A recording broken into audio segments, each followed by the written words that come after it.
हरियाणा के नूंह में 70% बच्चे ऑनलाइन क्लास नहीं कर पा रहे क्योंकि उनके पास या तो स्मार्टफोन नहीं है या फिर इंटरनेट नहीं है। अब स्थानीय प्रशासन ने मोहल्ला पाठशाला की शुरुआत की है। इसके तहत युवा ग्रेजुएट सामुदायिक कक्षाओं में बच्चों को पढ़ा रहे हैं। ये कक्षाएं छतों या खुली जगहों पर लगती हैं ताकि सामाजिक दूरी भी बनी रहे। 100 से ज्यादा गांवों में ऐसी पाठशालाएं चल रही हैं। सुकीर्ति द्विवेदी की रिपोर्ट आप देखिए। 8 साल का हितेश आखिरकार मोहल्ला पाठशाला में पढ़ने लगा है। 4 महीने ऑनलाइन क्लास की वजह से उसकी पढ़ाई छूटी रही। ये हरियाणा के नूंह जिले के रहना गांव की बात है। वो जिले के उन 70,000 या 70% बच्चों में है जो स्मार्टफोन या इंटरनेट ना होने की वजह से ऑनलाइन क्लास से जुड़ नहीं सके। ये अंतर घटाने के लिए प्रशासन ने मोहल्ला पाठशाला शुरू करवाई। स्थानीय युवक शिक्षा दूत बनाए गए हैं जो बच्चों को बरामदों में, छतों में या खुली जगहों पर पढ़ा रहे हैं। एक बैच में 15 बच्चों की इजाजत है और सामाजिक दूरी का निर्वाह जरूरी है। बच्चे और अभिभावक दोनों इससे राहत की सांस ले रहे हैं। हमारे घर में एक ही स्मार्टफोन था जिससे मैं बच्चों की पढ़ाई क्लासेस ठीक से नहीं लगती थी, क्योंकि 3 बच्चे और भी जो उनसे क्लास लेते थे। लेकिन जिस दिन से मोहल्ला पाठशाला खुली उस दिन से एक बेटे की पढ़ाई खूब अच्छी तरह हो रही है और उससे उसका जो घर का वो है पूरा काम वाम बिल्कुल सही हो रहा है। पढ़ाई भी बिल्कुल सही चल रही है और घर का उस टाइम वेस्ट भी नहीं होता। मैं मोहल्ला पाठशाला से बहुत कुछ मदद मिल रही है फिलहाल, लेकिन उससे पहले जब लॉकडाउन लगा हुआ था 2-3 महीने, तो पापा घर पे ही रहते थे तो ऑनलाइन क्लास हमें खूब अच्छी तरह लगती थी।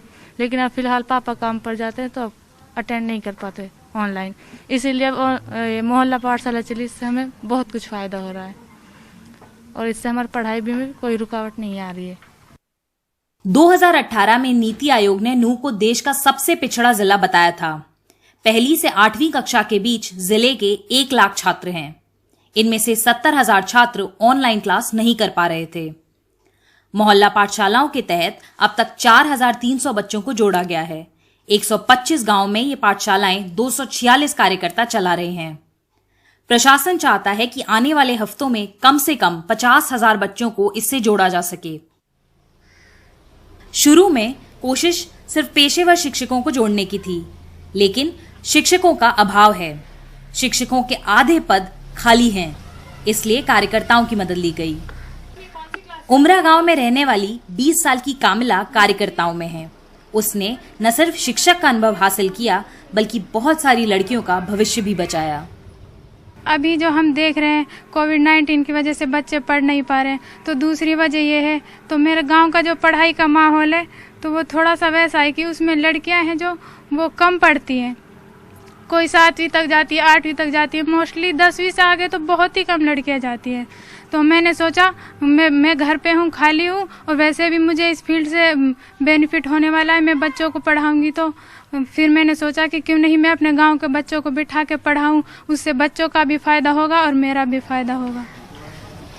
ये एक अच्छी शुरुआत लगती है, लेकिन हकीकत ये भी है कि फिलहाल बस बुनियादी टॉपिक पढ़ाए जा रहे हैं और कार्यकर्ताओं को बेहतर ट्रेनिंग चाहिए। अधिकारियों का कहना है वो इस पर भी काम कर रहे हैं। हिंदी और इंग्लिश में हम ज़्यादा जोड़ देंगे कि डेली एक पेज बच्चा अपनी किताब से लिख ले, कम से कम रीडिंग में हॉबिट होगी उसको, इंग्लिश लिखने का।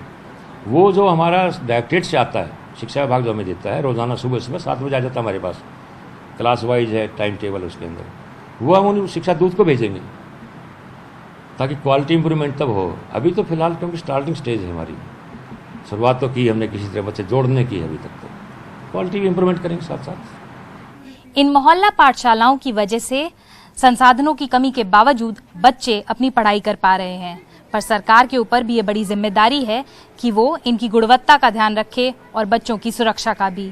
नूंह हरियाणा से कैमरा पर्सन सुशील राठी और ताहिर हुसैन के साथ सुकीर्ति द्विवेदी, NDTV इंडिया के लिए।